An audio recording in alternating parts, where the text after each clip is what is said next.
Good morning. This is Tracy Drummond, archivist for the Southern Labor Archives. I am in Bethesda, Maryland, with Colonel Charles McGee, who has kindly agreed to sit for an oral history interview for the Southern Labor Archives. Today is May 29th, 2015. Good morning, Colonel McGee. Good morning to you. Thank you so much for agreeing to participate in the oral history project. We will jump right in. Good. Glad to share.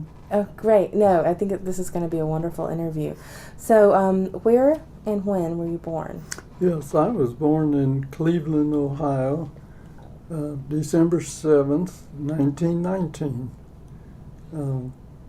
My dad's family, I was number 2 in a family with 3 children. I had an older brother and a younger sister. And what did your father do? My father had been a chaplain in the military in World War I and was a chaplain at the time, serving the AME church. And as I say, he was also doing social work. And I remember that he, in that venue, had also gone to one of the universities, part of his work, or not studies, but part of his activity. Mm-hmm. When you say social work, can you describe a little more what that entailed? Well, I really didn't get to know deeply exactly the phase of his work and what he was accomplishing, but I do know that it had to do with kind of guiding people out of problem areas, giving them chance and focusing on the importance of education to be prepared for opportunities of the future and that nature. I understand that your mother passed away. Indeed, I was just a little over a year old. I had my sister born, and she died from some problem dealing with her childbirth. I think today we probably have a finger on all those types of problems, but back then, unfortunately, she lost her life there, and so we spent some time in the summer with grandparents in West Virginia, but left Cleveland. I was in 3rd grade, as I recall, and Dad's work, particularly the social work, took him to the Chicago area, Chicago, Illinois, and brother and sister and I were homed, I guess is such a word to use, with the family out west of Chicago on the Fox River in St. Charles, Illinois, and in my growing up years was there from on up through my first year of high school. Was that a more rural area outside of? Yes, a small town, which was a good deal. It was nice to go into Chicago to go to the museums and things that the big city offered, but schooling was excellent, and of course it was integrated school because there were only a couple black families at the time. Mm-hmm. In St. Charles.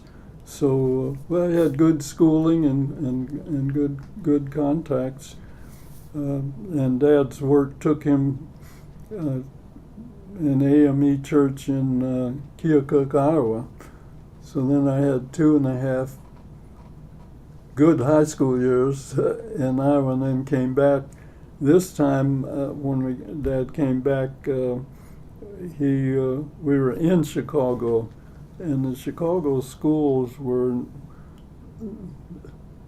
not the best, I guess is a way to put it, because the schools were segregated, and there was just no comparison with the level of work that I had accomplished in Iowa, where, again, there was a larger black population in Keokuk, and so the schools weren't, but not enough for segregated schools. The schools were not segregated, so I had good. I call them good high school years because compared to the Chicago school that I graduated from when I came back my last half year of high school, things moved very slowly for a while before it kind of caught up to where I felt and where I was from being in the Iowa school. Well, looking back on that, do you feel that what do you feel was the reason that the Iowa school was so much better than the Chicago schools? Well, I think it's the same problem maybe we have in some schools today. The focus and providing the right things for the education of that grade level and so on, and the dedication of the teachers of assuring that you got the full level of curriculum that was available in the time allotted,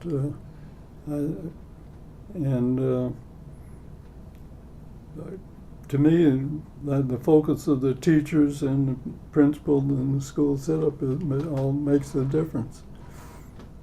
And the results and attitudes, and I even notice that today as I can go around and occasionally speak at schools, the middle school or so on, but you can almost walk in the front door of a school and get a good feel of the nature of the education that's going on there, because the kids are courteous, they're quiet, the hallways aren't full of them doing nothing between classes.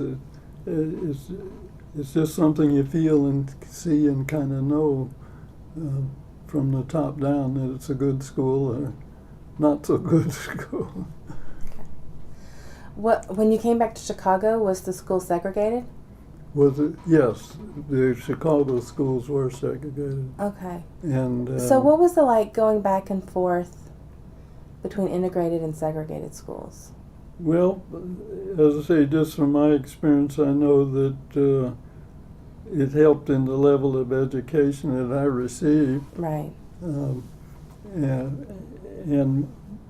how much was accomplished in those school years.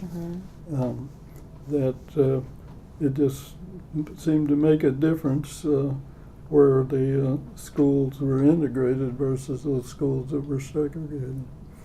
Why the attitudes and often were different, I'm not so sure I could put my finger on, but it did exist, and I think still exists in some cases, because I know recently, even talking about schools in the same school district, but not provided the same library facilities. Well, somebody's at fault for that, because it shouldn't be that way. Right.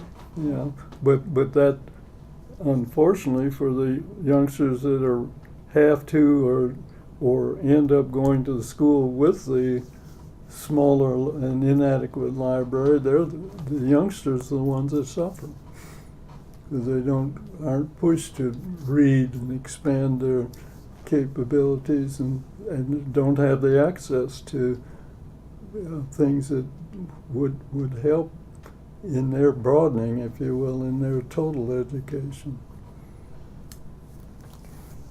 So, growing up, because your father had been in the military, and then he had been a preacher, yes, and a social worker. Yes.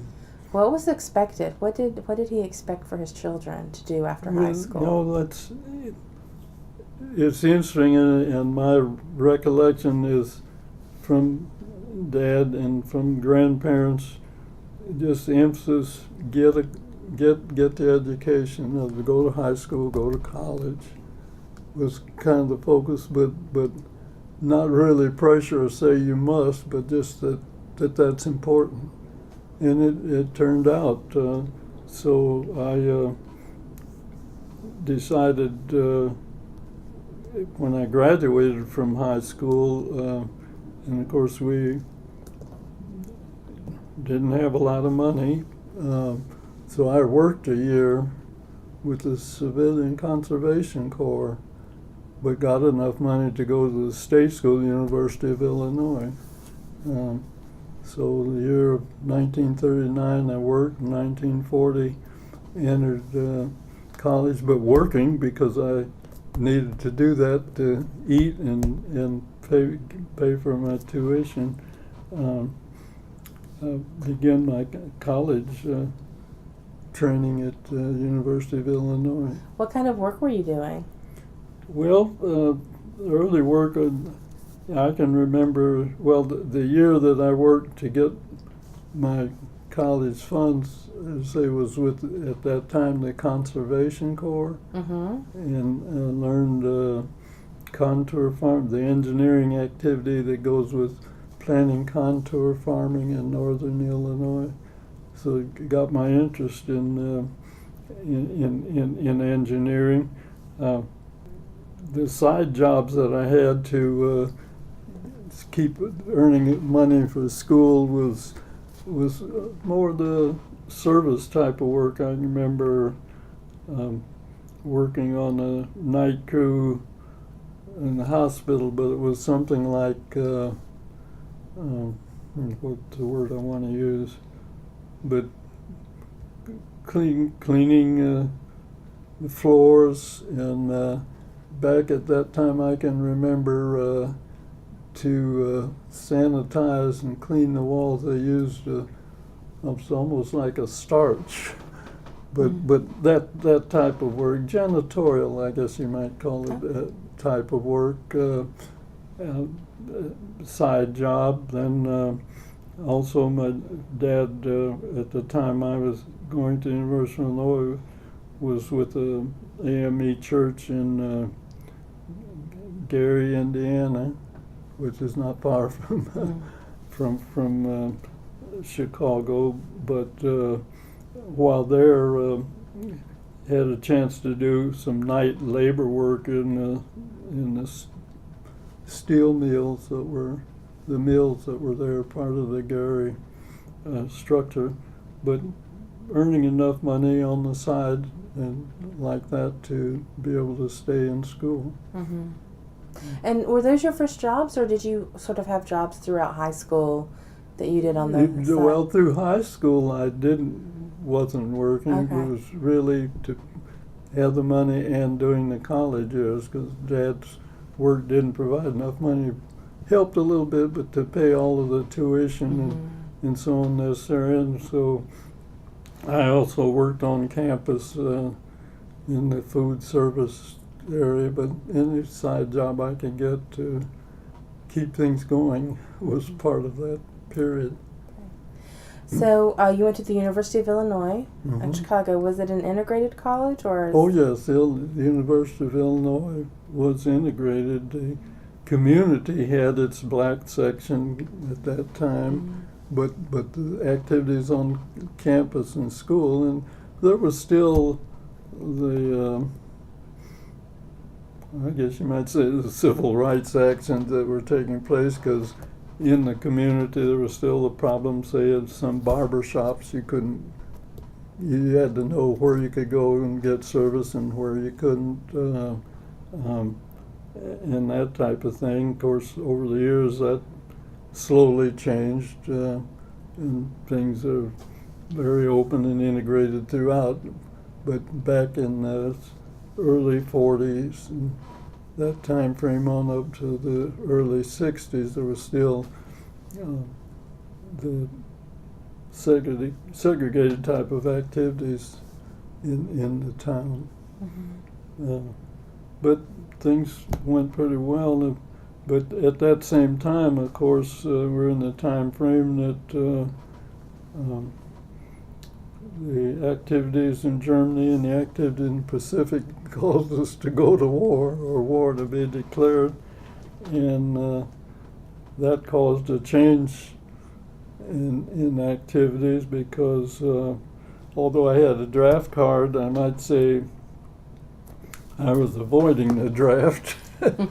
Well, I'd learned to handle a rifle in ROTC and kind of knew what, if I'd been drafted, what kind of assignment I might have gotten. But I heard about the opportunity that the Army finally authorized for training of black pilots. Well, let's go back a minute. So you enter college and you've decided that you want to go into engineering because of the contour farming that you had learned. Yes. Were you specifically going into like agricultural engineering, or? Well, it was the early years. The engineering courses weren't quite specialized, but that was the focus at the time. Okay, but then on top of taking a full class load and having jobs to help pay for your tuition and stuff, you also found time to join the ROTC. That was part of the. Why was that important to you, on top of all the other stuff you were doing? Again, the country had declared war, and I like it. With most citizens, if you will, were interested in serving, and of course the ROTC course was one offered as part of my college training, and so I took that. Well, as I say, I was in my second year when the Army policy was against blacks getting into a technical area, and but the growth and the need put pressure on, and they really said they were experimenting because they studied the issue and know it wouldn't be successful, but allowing black training.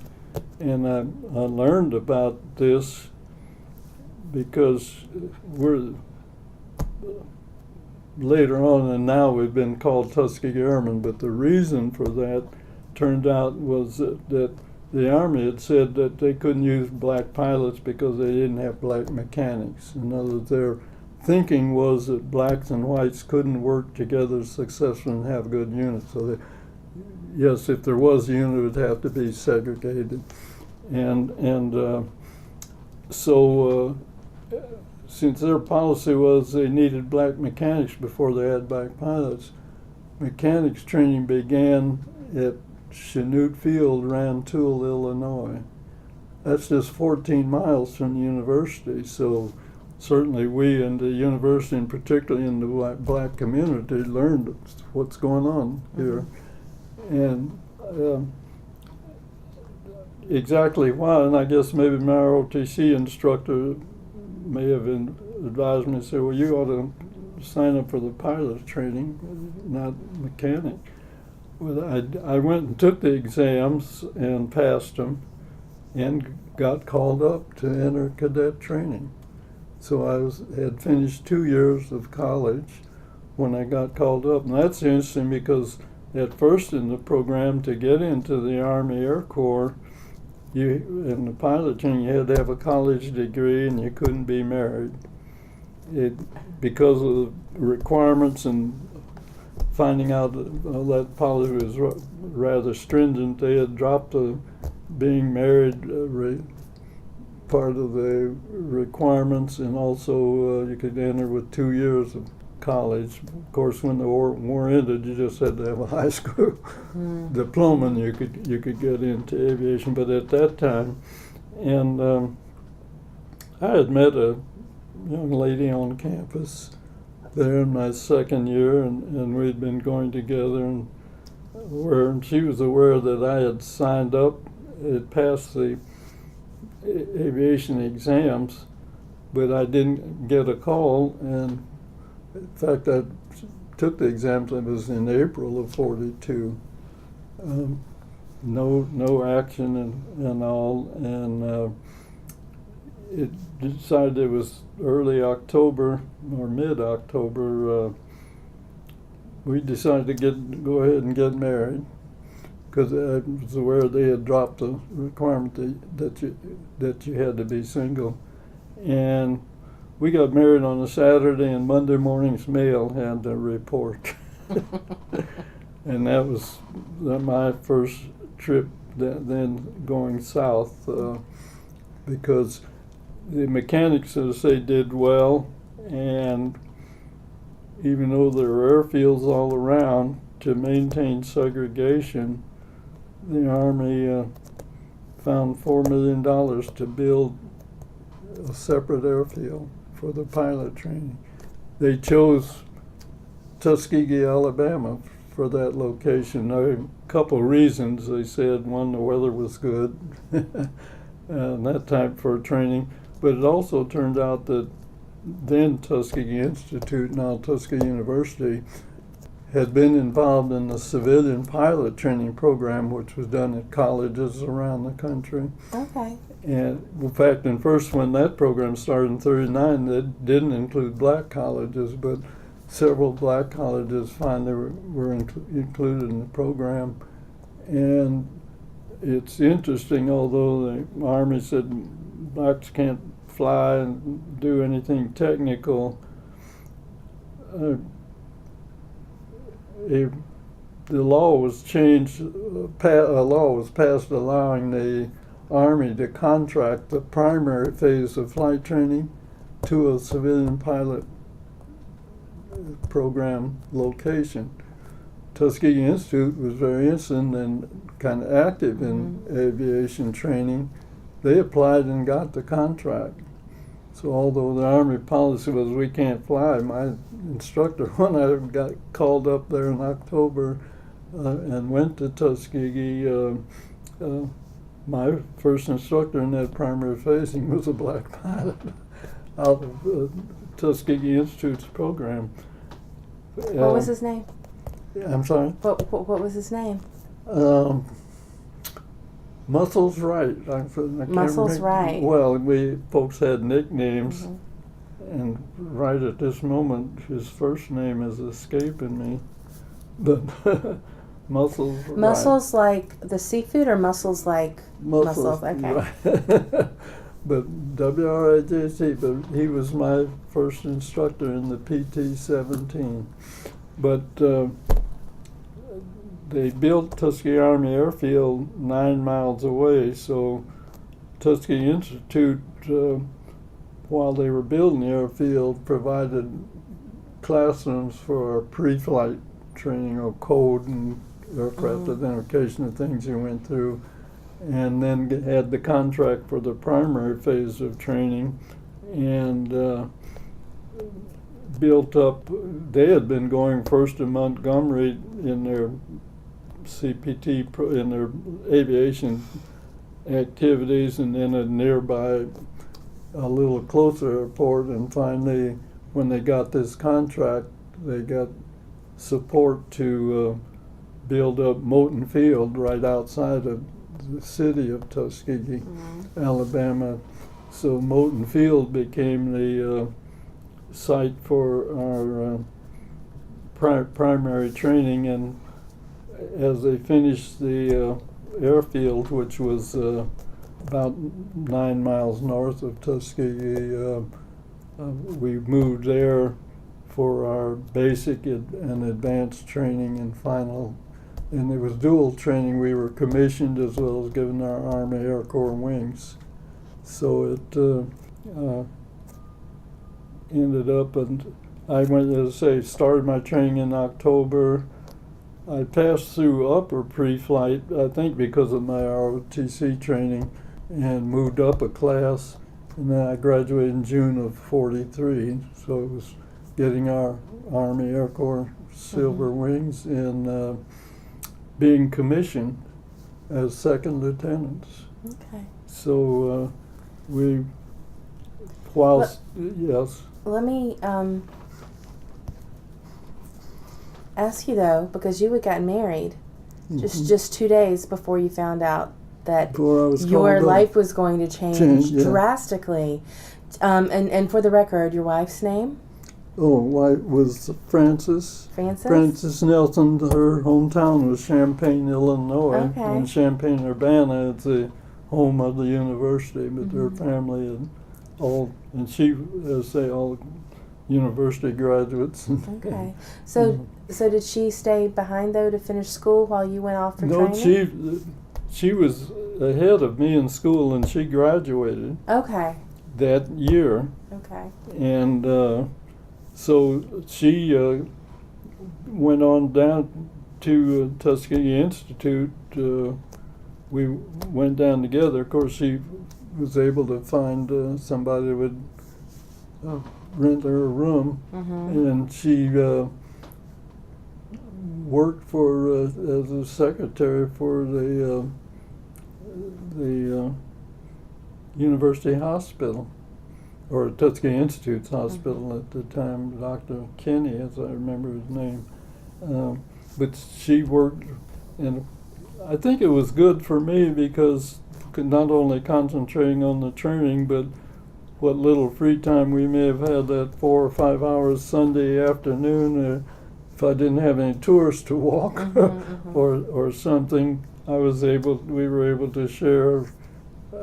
Certainly, and that was, I wasn't running off somewhere to Atlanta or somewhere else finding a young lady to enjoy the weekend. So I think it helped me in my focus. Okay. Of what it was, why I was there, and what it was all about. Okay. So you talked about finish your training, being commissioned as a second lieutenant. Mm-hmm. What was it like the first time you went up in a plane? Because you hadn't flown prior to I had to not this. been, and I wasn't one of those that had a ride or dreamed of being a pilot. So how did it compare to what your expectations were? Well, I put it this way: I just knew I had made the right decision. Really? Because for some reason, just to be able to get up and loop, roll, and spin, and do things and come back and put your feet back on the ground was just a real thrill to me, and I found the flying experience thrilling and just enjoyed doing it. So I wouldn't change a thing.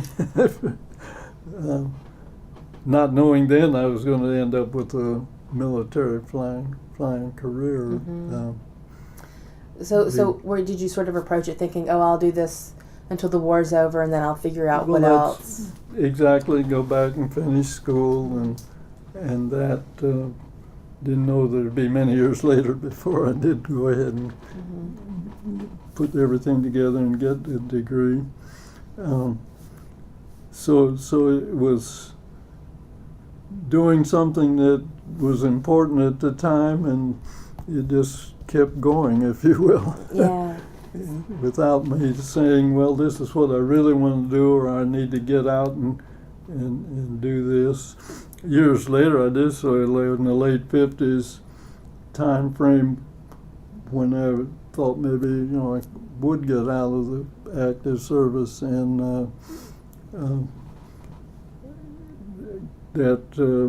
in interest in airlines, as I say, they weren't hiring black pilots at the time.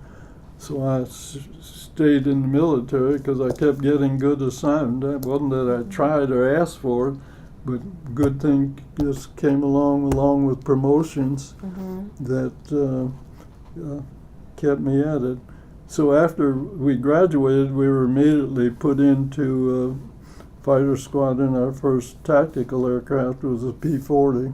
The B-40? P-40. P-40. Yeah, and later they changed them to fighters, but earlier they called them Pursuit, so that's what the P stood for. So when did you actually head to Europe? We went into training in Tuskegee. Airfield was crowded at that time, so our combat training took place at Selfridge Field in Michigan, and up at Oscoda Army Air Base farther north, where we could do gunnery over the lake. So December of 43, we were combat ready and left Selfridge there and went down to the Virginia, where we were boated over to the Mediterranean theater. This is the three squadrons of the group. Part of that history, the first squadron, the 99th Pursuit Squadron, had already gone overseas. They were attached to white groups, went in North Africa, Sicily, and then into Italy. The 332nd Fighter Group, and I was in one of the 3 squadrons, the 302nd. We went directly to Italy in January of '44, and it was interesting. Although we had prepared for combat in the P-40, they changed ours to the P-39 Bel Air Cobra, so another aircraft. But we ended up patrolling Naples Harbor and the waterways up the coast to the Anzio beachhead. The 99th Squadron was still flying the P-40. Well, they were doing what we call interdiction and ground support as they were pushing the Germans up the Italian peninsula. We were doing, as they patrolling Naples Harbor and waterways. That was the supplies that were going up to the Anzio area. That was a landing to cut off the German retreat and help bring an end to that bit of the conflict. But we were there, maybe about 3 months, about April time frame. I say we got over in January. Our bombers that were located in southern Italy. Now they'd come out of Africa, but they thought we had enough guns on the B-17s and B-24s to protect them fully. But it turned out that wasn't the case against the German Air Force, and of course they're trying to destroy Germany's war-making potential. But in some of those raids, even half of the squadron was being lost. Well, for each bomber down, that's 10 lives, and it was rather tragic. So they decided that they needed fighter escort work to help protect them from the German Air Force. And the 332nd Fighter Group was one of 4 groups picked from 12th Tactical Air Force. We moved 15th Air Force. We moved from the Naples area to the Adriatic side of Italy, Foggia area.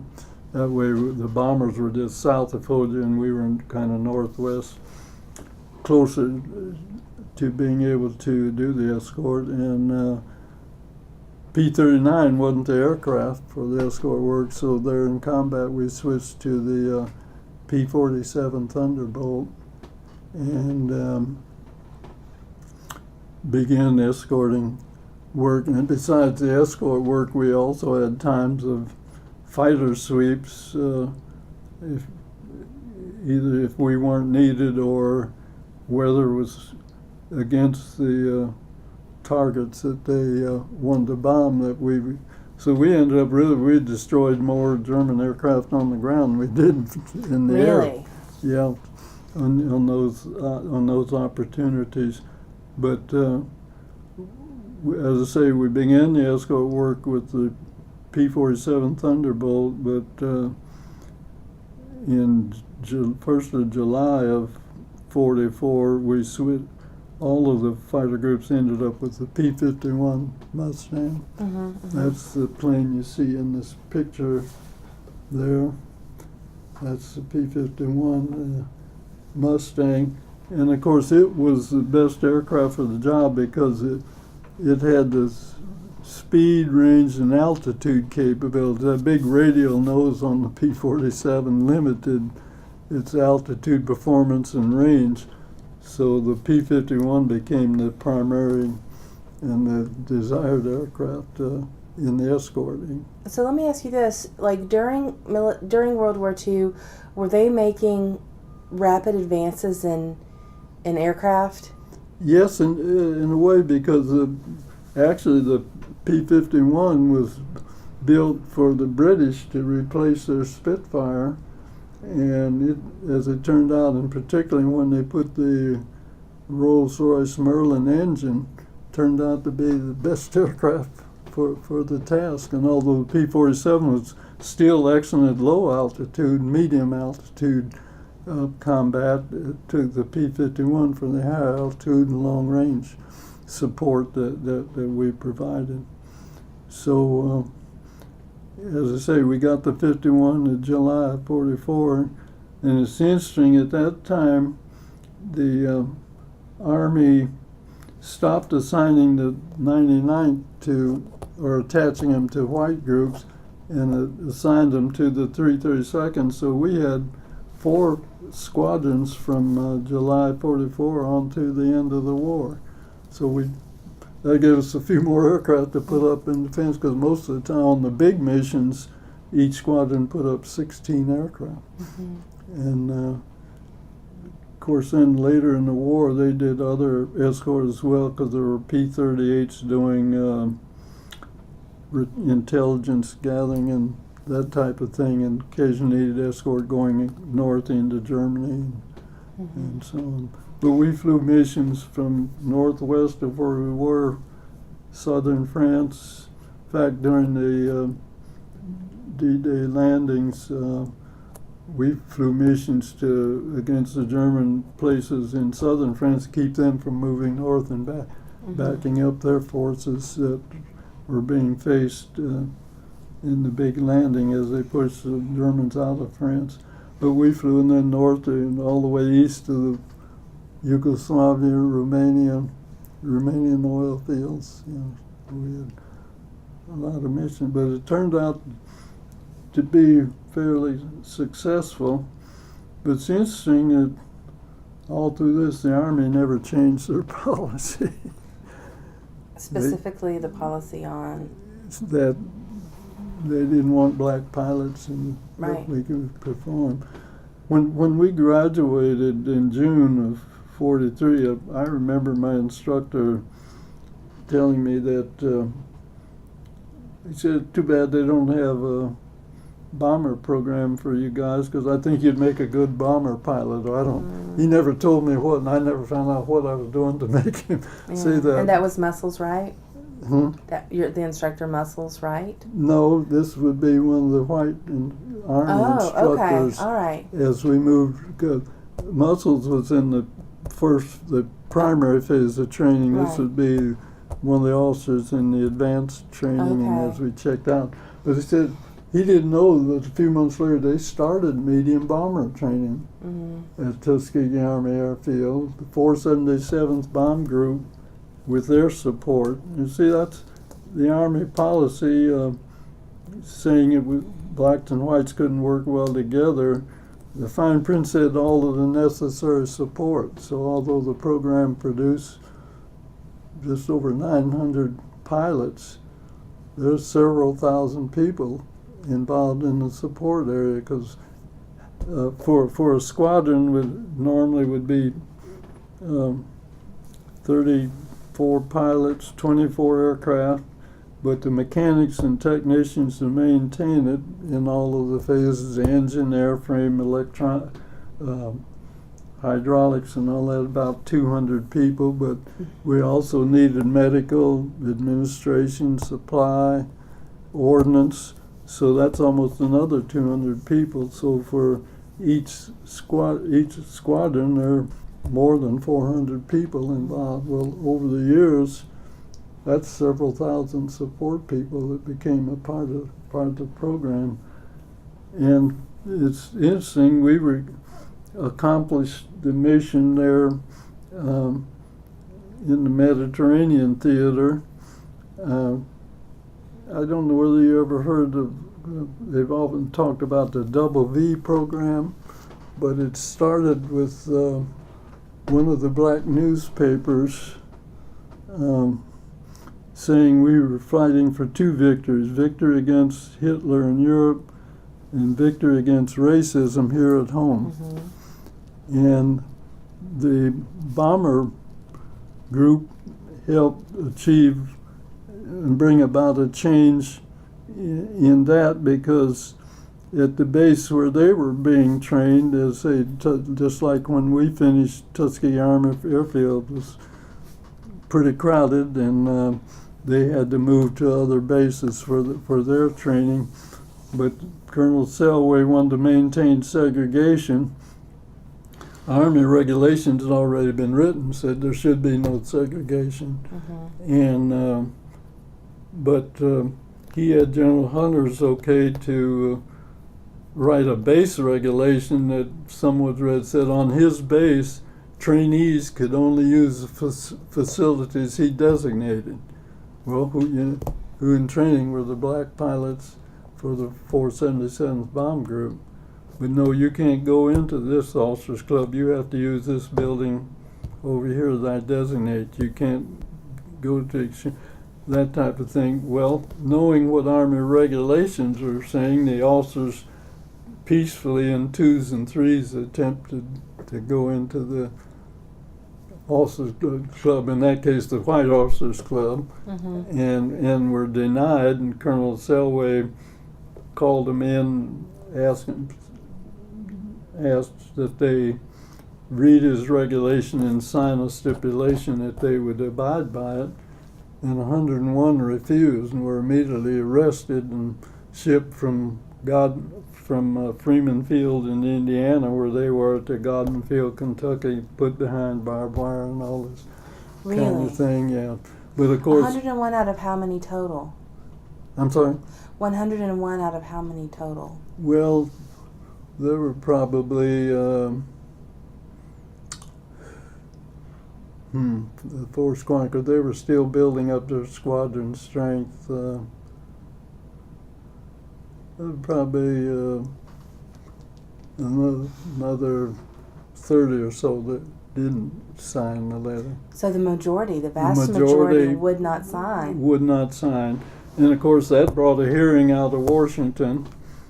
Well, Colonel Selway's wrong, so they fire him, but still didn't change the policy. So they said, well, the war is over in Europe now in 45. And the 332nd pilots come home. When I came home, I became a twin engine instructor down at Tuskegee, which was still going on. But the Army said, well, we'll authorize a composite group. We'll keep 2 of the B-25 squadrons. We'll reactivate the 99th Pursuit Squadron and call it the 477th Composite Group. Godman Field's too small for the unit. We'll open up Lockburn Air Base. Lockburn Air Base is now Rickenbacker, just south of Columbus, Ohio. Named after Eddie Rickenbacker. Yeah. Okay. Just south of Columbus. So that unit moved there. Training, because of the war's over, and dropped the big bomb Pacific, and the bomb group was training to go to the Pacific. After the big bomb, that training retrenched too. 46 training at Tuskegee ended. Those of us that we were all sent to Lockburn. So before we get too far ahead, let's go back to when you were active in Europe. So in any given week that you were there, how many missions would you have? How many times would you go? Well, it's an interesting question, because... And what would you do the rest of the time? The Army regulated... Well, a normal day was pretty long, because you got up pretty early to get a bite to eat and get your briefing, get to the aircraft for your takeoff time, which was all based on what your rendezvous time with the bombers were, perform the mission, come back. Then you may have extra duties, whether it's with personal equipment or supply. Some had duties like that. Otherwise, you just relaxed, getting ready for the next day's mission. Policy at the time was that you be taken out of combat after 50 missions. Because of segregation, that didn't apply to us. I ended up with 82 tactical missions with the P-39 and 54 strategic missions with 50. I had 136 missions when a replacement finally came over so I could be taken out of combat. But they also had rest camps. That was segregated because the officers' rest camp was Isla Capri. We didn't get to Isla Capri. We had a villa on the hilltop overlooking Naples Harbor. We had our own now. They had, so periodically, maybe every 3 weeks or month, you might get 3 or 4 days at so-called rest camp. So what would you do for rest camp? Well, they had, they can't think of the name of the group. They had some entertainment that came around occasionally, but you'd have a little club, and there was some fraternization with the local papas because the Italians didn't discriminate against us at all. So, and then there were some beach areas, so it was whatever you could do to relax for those 3 or 4 days, and then you're back in camp. And of course, over there we didn't have built-up facility. It was tent city, and you learned how to build take an old oil drum and fix you up a furnace with a little gasoline drip in it. It was very much out in the field. At that time, we've done a lot more in providing facilities and so on. But that was the way that went on. And as I say, we stayed till our replacement came in. And another part of that history, but fortunately made it. Yeah. Well, so were most of your missions routine? You were just... But fairly, training was good for what we did. In the when we were flying 39, of course, we were trying to use it to intercept. There were a few German planes come down, but 39, I always said, we got a bogey at 17,000 feet. Time we climbed to 17, they're back in Germany. It just wasn't a good aircraft for that task. Good for interdiction and ground support, but not for intercept. And that's why we changed the others. And part of that experience brought out, even though the Army had claimed lack of capability, our mechanics and the folks that made it possible us to fly the mission did a yeoman's job of working out. And there was, as I say, we didn't have hangars and so on. You worked in the weather, whatever, but maintained the aircraft very well for us. So it all brought about as we move on down. And I mentioned we were all at Lockburn. 1947, our United States Air Force became a separate service from the ground forces, and the Air Force at that time and what we had accomplished helped in them saying that they need to use people based on training experience and where needed, not the color of their skin. And we're not getting enough money to keep Lockburn Air Base open but separate in meeting our requirements. We need to integrate. Very courageous President Harry Truman, 10 months later, issued Executive Order 9981 mandating all of the services need to integrate. Well, I put it this way, segregation is a statement or kind of a policy, but integration takes time because of the actions required. The Air Force began moving in that direction, but they closed Lockburn Air Base the 1st of July 1949. We were scattered around the world then.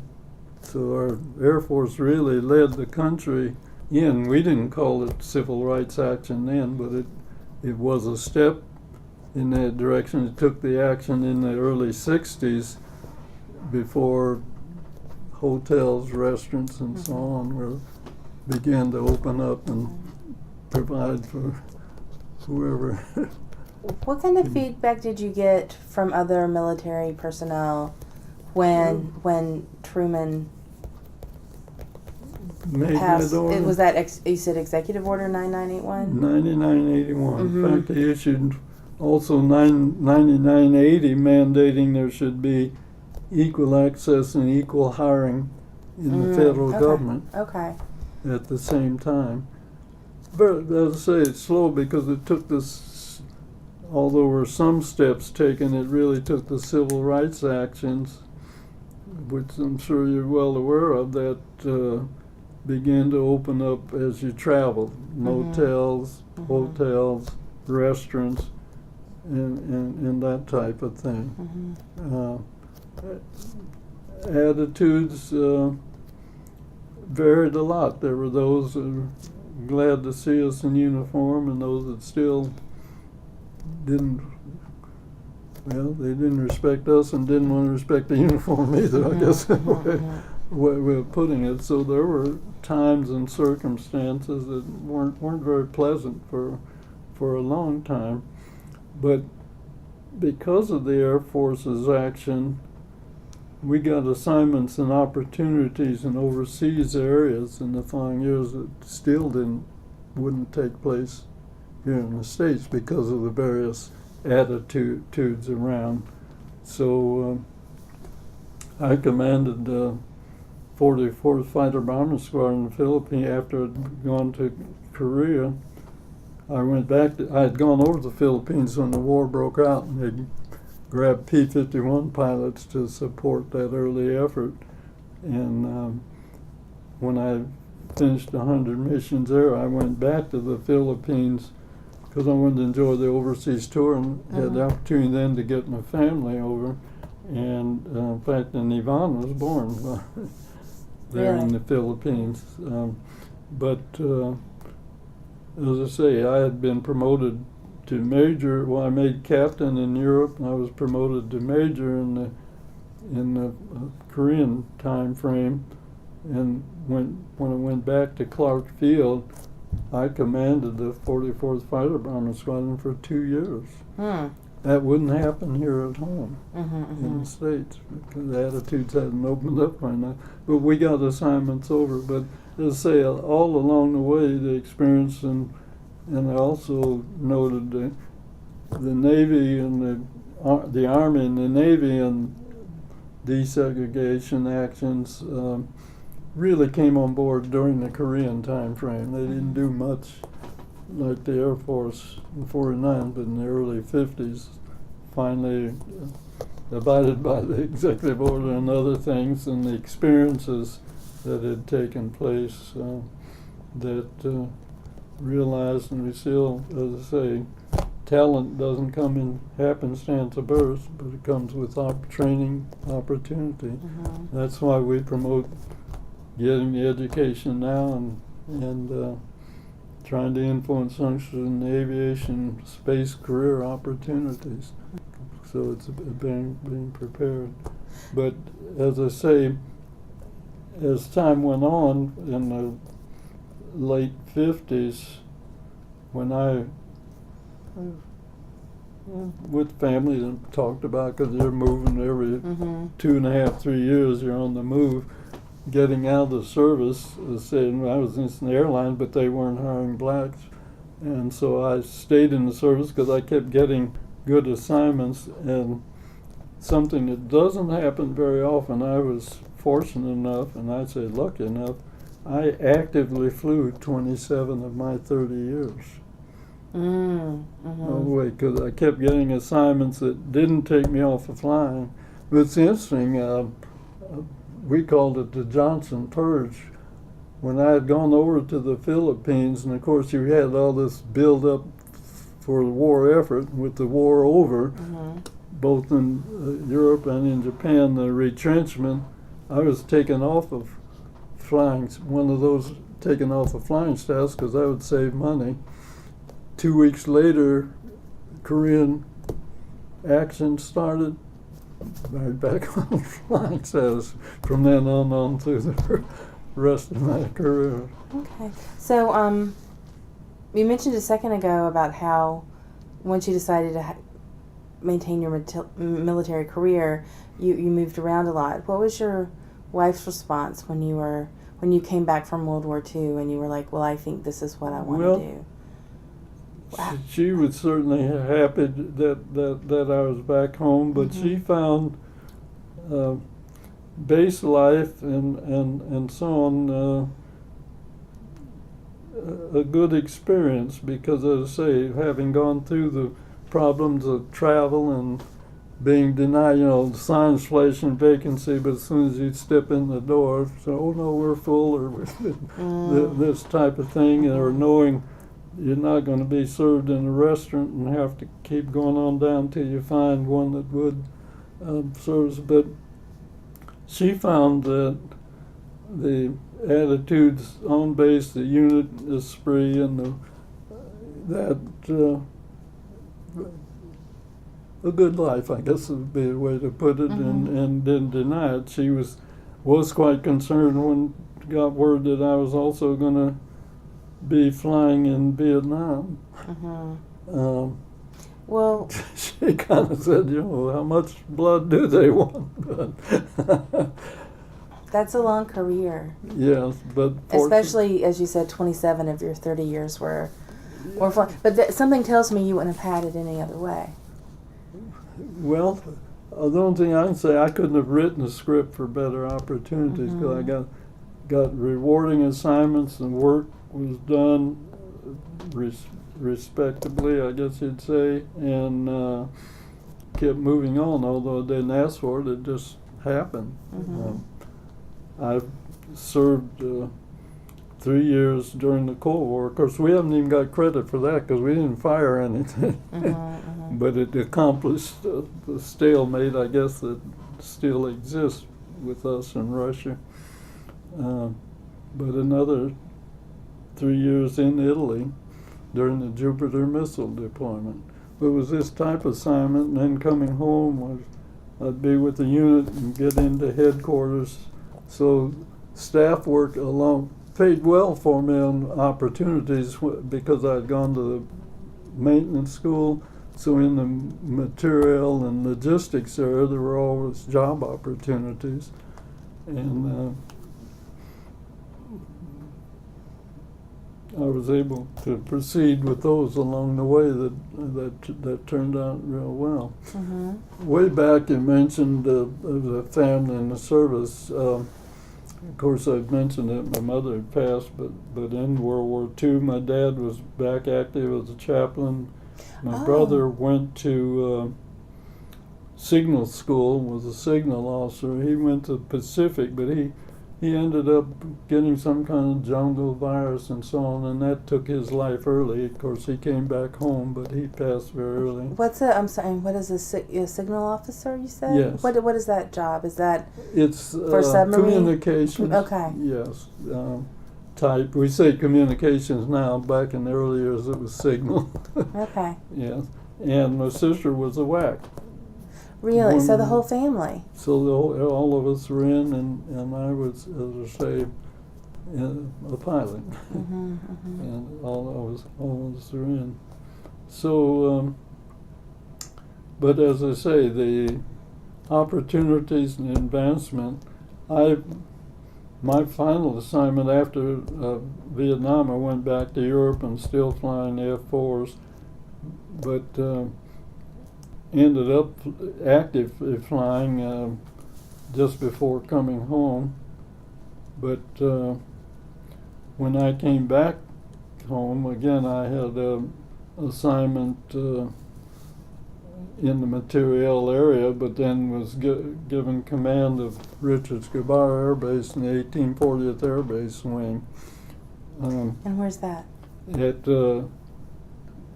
south of Rotc south of Kansas City.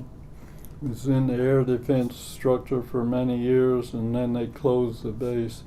Well, shortly after I retired, the base was closed, and the outfits moved to Whiteman Air Base, where the B-2 is now, and the A-10 outfit that was at Kansas City is there at Whiteman, a little farther east. But I mention that because mentioned Lockburn Air Base. That was a wing-based operation. B.O. Davis, who had been our commander in combat, was the commander there. When I took command of Rotc in June of '72, and I mentioned Lockburn was closed in July of '49, that first stateside assignment of a black at that level. Several followed shortly after that, and then things just opened up. It seemed like that those qualified, and there have been many that have moved up, general officers, and you know, the whole structure. But just amazing seeing the periods things move very slowly, and then it's just like expanding, moving on, expanding, and moving on. That's the way I look at it. So, and I say that too because of the assignments and so on. The wife found that well, it didn't hinder her life, if you will, and she was pleased with the way things moved along in that respect. And then I retired there at Rotc and then got into work for a company there into business there in Kansas City. Well, my first... Before we get there, Yes. before we talk about your post-military, Yes. I want to ask about maybe your reflections on being part of 3 different wars and seeing how warfare changed over that period of time. Can you give me some reflections on that? Yes, my reflection on that, and it's something a lot of people don't understand. World War II, country declared war. They provided the wherewithal for a victory to be achieved. Korea was a police action. We didn't declare war, we went to war, but, I put it this way, for political reasons, we were not permitted to win the war, so we still have a divided Korea, even today. But we fired General MacArthur. He wanted to cross the Yalu River to win the war, keep the Chinese out. No, you can't do that. Politics is a compromise, so there's no win. Vietnam, same thing. No, you can't bomb the harbor, you can't do this. So what? We come home, folks hated a lot of the military because we didn't win. Some were treated rather horribly. Because you came out of one war, World War II, where everyone celebrated that and everyone celebrated the soldiers. Absolutely. And then not even 25 years later, you come out of a different one, and there's a very different public attitude. Yeah, very different. And so Korea, Vietnam, and we're almost in the same boat. Thousands of lives lost now, but politics is ruling, so there's no win. What it would take to win, I guess you might say our politicians aren't prepared to do it, but yet here we are again. A lot of folks don't understand that, and that's the difference that has taken place in the military. Certainly there is a respect, I think, for the military, and a lot of push to thank a veteran when folks come home. And fortunately, medically, we've gone a long way in keeping life going. On many were in past wars and wounded, they wouldn't have lived, doing some great things. But as long as the politicians rule, there's no win. It's just a compromise, and it's unfortunate we lose so many lives. But that's kind of the way I've seen the picture and see what's going on. It's not a pleasant thought, but yet at the same time to protect our freedoms and hopefully preserve them, we've got to have the military out there doing something. And just hope it isn't all wrong, for sure. Yeah.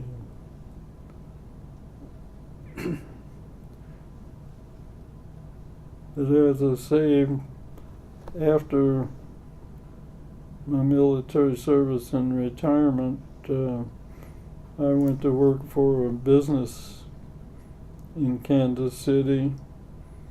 And how did you end up in Kansas City?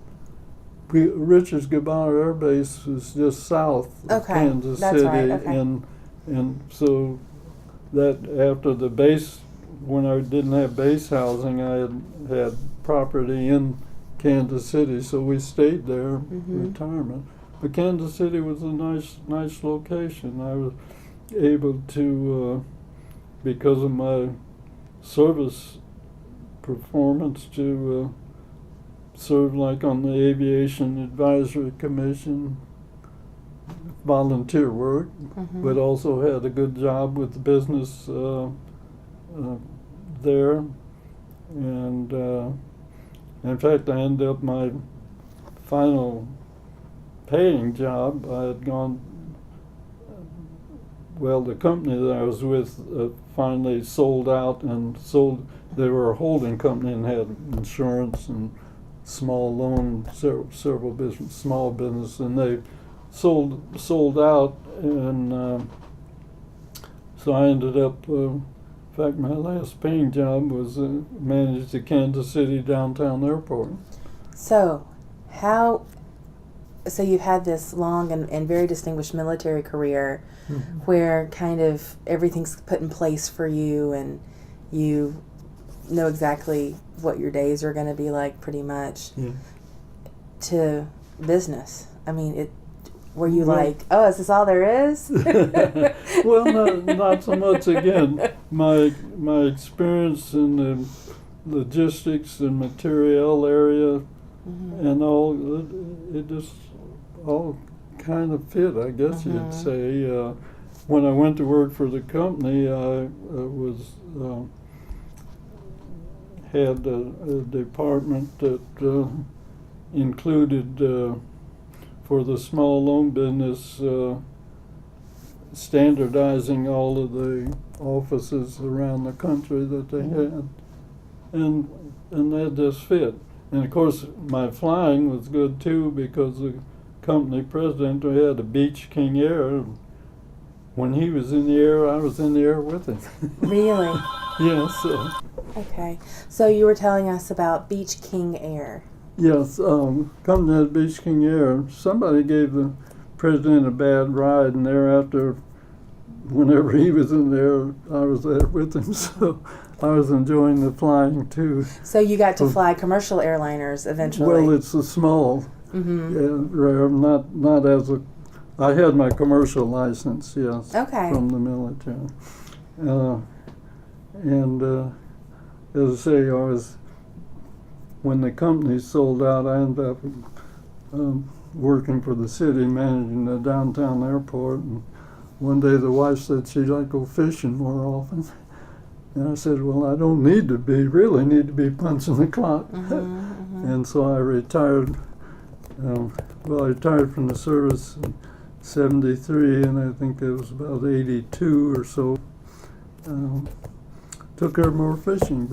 Oh, and did y'all stay in Kansas City for a while? Yes, we still were there. Yeah, in fact, and unfortunately, she ended up with health problems that took her life in '94, 1994. So. But something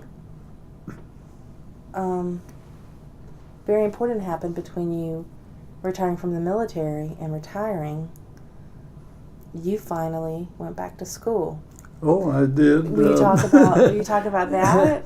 Yes, well, it was there in the 80s. Just realizing that we still realized, well, I didn't finish my degree. Mm-hmm. And of course, during the service, even along the way, when I had an assignment in Minnesota, I took a couple night classes. And of course, there was several military schools and along with command and staff and other opportunities. So I just finally said, no, go on and finish the test that once started and put it all together. And it turns out that Columbia College of Missouri, Columbia, Missouri, had a branch in Kansas City, branch office, I guess you'd say. So through that, Okay, you were talking about Columbia College? so they had the Columbia College had the branch in Kansas City, so I was able to pull together my 2 years at the University of Illinois plus the other studies that I'd done along and completed. But by this time, my focus was on business administration, and so that I ended up getting my degree in business administration. And did that benefit you working at the airport? I had even retired from that. Oh, okay. So, yes. Okay. So that was just for you. That was just for task undone. The kid, I'd always got the kids through college, and that had always been a focus, get to a degree. So I figured I might as well go on and close that loop, and I did. And it's worked well because Tuskegee Institute has given an honorary doctorate in public service to the airmen, and my alma mater has given me an honorary doctorate in humane letters. So, very good. Yeah, so everything just seems like it's worked out, even though I didn't sit down and write a list of here's what I want to do or where I want to go. It's just all worked out well. All of the children have done well in theirs, and they're all college graduates, and we're same way for the grandchildren, and hopefully for the great-grandchildren. Of course. Well, I just want to follow up a little bit more about your day-to-day activities running the airport. You said it was a smaller airport. Small airport, but very active because it was close to downtown. It was just across the river. They built, as we've gotten larger transports and needing longer runways, they built an international airport about 20 miles north. But for the business aircraft and so on, they still, because of its closeness to the downtown business, it was a very active airport. So we had a small crew and kept the airport open. It was, and just to be around the aircraft. Right. Well, was it more like smaller commercial type flights, or was it more business or personal aviation? But the small the business jets primarily, and of course some reciprocating engine aircraft, but not any of the assigned airlines. They all went to the international airport, but it's what we call it general aviation, but it's the business and non-business flyers with the smaller aircraft that use to keep the downtown airport active. Okay. So were you in charge of the air traffic controller and anybody working were there gates? Did you have gates like? The work as an airport manager, you're related to air traffic control, but have no control. They usually have an office, and they're the ones that control traffic. But and then the FAA directly supervises them. Okay. But everything else on the airport, whether it's traffic, runway conditions, lighting, snow removal. Yes, so it's the full responsibility of maintaining conditions, activity, traffic, and everything on the airport. And for me, very rewarding because it has a small, very good crew. So that's always good. And then you still around aircraft. So it makes it nice. We mentioned earlier how things change, and often I talk about folks' attitude, and I can remember when I took over the airport and then hired a recent Air Force retiree was my assistant, who was a young white lad. But one time we had this small office, but both our desks, we didn't have separate rooms. We both had desks in the office. But we had a contractor come in with I don't think we were doing some new carpeting or something in the terminal area. And of course he walks in and immediately starts talking to my assistant, saying, we're here to talk about this so with the Air Force manager. And he said, well, he's sitting right over there. But attitudes often are like that. Folks, they feel that don't always understand why, but always feeling that the minorities in our country are secondary, it seems, in so many respects, or so many actions. Well, only thing I can say there, we didn't do business with this guy. Really? Thank you for your presence, but no, thank you. Yeah, helped change some attitudes that open. Well, I thought, now we're more diverse now than we were then, and so we've got to be open to bringing folks along to keep America what it has meant, and to have segregation still looming its head around and denying so many youngsters the opportunities that I tell them, middle school, we're planning to go to Mars. Yeah, they all know about it. But I said, guess who's going to make the trip? I say, when most of the planners are going to be too old. Maybe some of the younger ones might go, but it's going to be some youngster there. So you've got to be prepared for it. It's so important, yes. So after you retired, you had about 20 years to take your wife fishing. Did y'all travel? Did y'all do other? Did you really just dig in and enjoy retirement finally? We like Kansas City, but we also took trips sharing with family as the youngsters were doing their thing, and a couple of the cruise trips, which are all nice. All along the way, we still had contacts. Well, some folks say, well, what do you think about segregation? I said, wasn't much good about it, but on the other hand, because we were segregated in our activity from 1941 to 1949, some lifelong friends came out of that. And so we still have shared in reunions.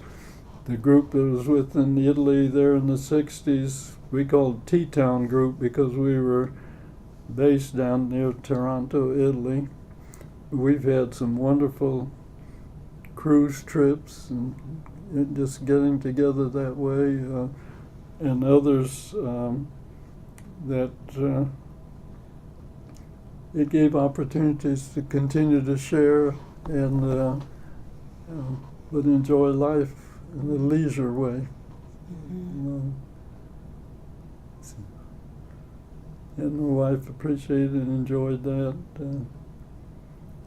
I often remember after we talk about changing attitudes, and she was always said she'd be happy for the day when you walk in and somebody didn't say, glad to have you people here, and just saying, instead of saying Francis and Charles. But as I say, life was good even with those situations like that. And you seem to still be active today. So are you still? Well, I see a picture over here with you with some school kids. I mean, your house is full of this amazing memorabilia of your life and career. Like, what do you still do today? Well, to I stay wouldn't busy? have all this on the wall. Yvonne insists on it being up there, but as I say, a lot of it has come from the reunion activities or sharing or speaking to groups, which I feel is important that and I told everybody, I'll reach back and help a youngster coming along behind them. They may, whether it's just a pat on the back or a challenge to do a little better if they're not doing their best, or opening up a new door of vision for them on what it means. Because all I'd say, you're the future of our country. So, are you prepared to take your place and do the thing that would be expected and that you'd be proud of, or family? That's what I tell youngsters, what you do for yourself is good for your family, good for the community. What's good for the community hopefully is good for the greater part of our nation. So it's kind of a building, and we need that so much. Well, I get off on things. No. This is well, what we wanted to you hear. can't pick up paper. It's always somebody shooting somebody. Well, hey, folks think it's their right to have a gun, but not to shoot somebody else, because as I read what our Constitution says, was to form a militia to protect our community and country, not to be able to go shoot somebody because you don't like them, or that type of thing. And that still gets me that the gun is all used for the wrong purpose, but at the same time, we can't give up hope that those types of things will change. It'll be something different for those that follow us.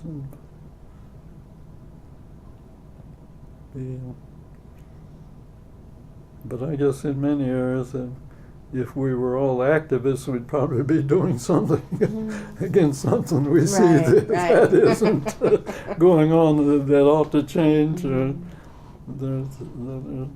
so on. So it makes life interesting and keeps you. Yeah. Well, is there? Because we're kind of wrapping up. I know that you were a member of the Aviation Advisory Committee for a while. Yes, they're in Kansas City. To share experiences and to keep things going, it was always good to be able to spend some time on that type of activity, knowing that it was needed, and again to. And so, did the committee make?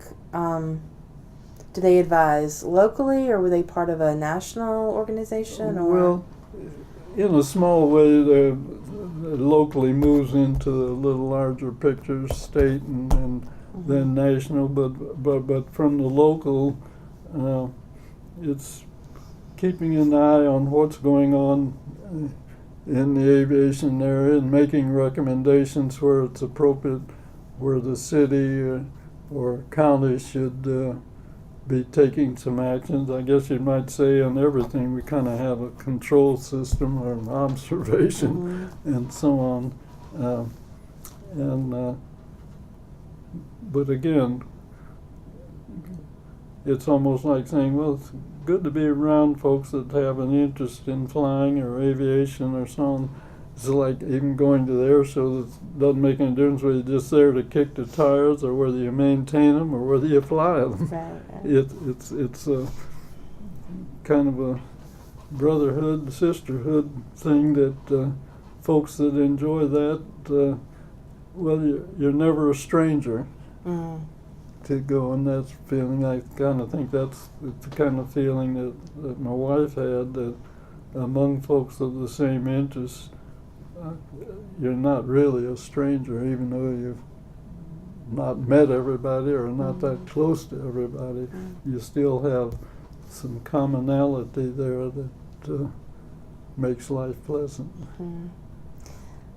And I forgot to ask you about being I guess you were a Boy Scout before you were an Eagle Scout, and then because you received in 2010, I believe, the Distinguished Eagle Scout Award. I did during the 100th anniversary of Scouting, but looking back, in fact, somebody asked me, and I think I've been invested in the National Aviation Hall of Fame, and was asked to make comments, and I kind of like to, looking back and saying, well, who am I, really?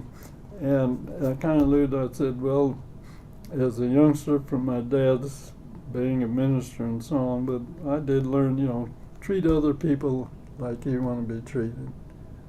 What the Bible says, treat your neighbor as yourself. A little bit later, chance to join the Scouts, and I still say, if everybody lived by the Scout Oath and laws, we'd have a very different country. But to really understand the Scout Oath and those 12 Scout laws was a real focus, and living by it meant an awful lot. And then I said a little bit later, my college years, joined the fraternity Alpha Phi Alpha, and in their precepts, to understand, to be first of all, you first must become a servant of all. But that attitude, help somebody in need, or that's also, like I say, look at a youngster, pat him coming behind, pat him on the back, boost him in the right direction. But it was those areas that I just said, well, because of that, I'm who I am. Now, it wasn't written out, a script. Who knows how that comes about? But as I see it, lacking any of those or not being on that path, life could have been very much different. And who knows what that would have meant. What did you do as an Eagle Scout when you were? I know we're kind of backing up, but when you start out in Scouts, even though we didn't have able to learn how to handle a canoe, well, even learn to swim, handle a canoe, to identify just the steps to become an eagle. Just introduced a lot of areas that you realize these all have some important place as you're growing up, and then later to go on and serve and support. I did, even while I was in the service and overseas. We had I've served on the council and some of the leadership elements of the scouting program. I think they made me a Distinguished Eagle Scout, so this was something to support along the way, again, because it had elements that are good. And as I say, the value lessons that helped us get through are good for the youngster today and for their future. In fact, I kind of boiled it down to 4 P's that I often use with groups that say, tell them to perceive, but dream your dreams. Hopefully when you're doing it, they'll find out what you like and what your talents are. Second P, prepare. Get the education, but I always like that, learn to read, write, and speak well, but develop those talents. Perform. Again, coming out of the Scout experience and others. Let excellence be your goal in everything that you do. And always doing your best. And I tell you, if you're not doing your best, you're letting yourself and your family down. And finally, persevere. Don't let circumstance be excuse for not achieving. And a lot of folks are like that. Because of segregation, they're still mad. What do you gain? It's something. So that's kind of the way I boiled it all down to just saying, whether that's right or wrong, at least that's kind of the way I've been guided to it. And these things, as I say, the value lessons are still good for our young people and for our country's future. So you have been named an Elder Statesman of Aviation, and you've received the Air Force Association Lifetime Achievement Award and the Congressional Medal of Honor. Well, it's the Congressional Gold Medal. There's the Congressional Gold Medal. Copy of it there in the red, the two sides of it. Yeah, the original's down in the Smithsonian Institution. That's a copy that they made for us and shared. I'd say primarily because of what our experience really meant for the country. Although I tell folks we didn't participate planning on setting the world on fire. It was just a matter of the circumstance, the time, and what the country was involved in, and a chance to participate, and fortunately for the good. So, Do you feel an additional sense of achievement having this recognition? Well, looking back, realizing that it did bring about some changes that are important in the nature of our country, our democracy, if you will, and what the freedoms that we enjoy, but we don't think about and always look at them that way. We take things for granted. And and what that leaves open for the youngsters coming along behind us. And being. So it feels good. You know, a lot of people, oh, you're a hero. I'm not. You don't like, you're uncomfortable? Well, I just don't see it that way. Well, then sometimes I say, it'll be a nice day when we're all just American citizens. And that's kind of the way I look at that. I'm here. Well, I accomplished something now you can say was important and helped, but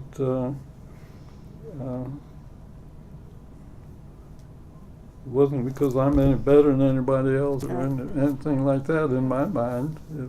It was happenstance and circumstance, and I'm not saying I did the right thing. You know, well, I think way back, there was a great feeling around the country. Any group of blacks getting together, there's going to be problems and just everything. There's still some of that attitude when you look at what happened recently here in Baltimore and on. But that's an attitude that's got to disappear. I would hope, because it just breeds more of the same rather than getting us off in the right direction, which is so unfortunate in my mind. Right, but also the acknowledgement that maybe those things wouldn't be happening if African Americans were receiving fair treatment. Yeah, well, there is, and again, that gets to attitudes and the thoughts, and some of that comes just from the wrong leadership.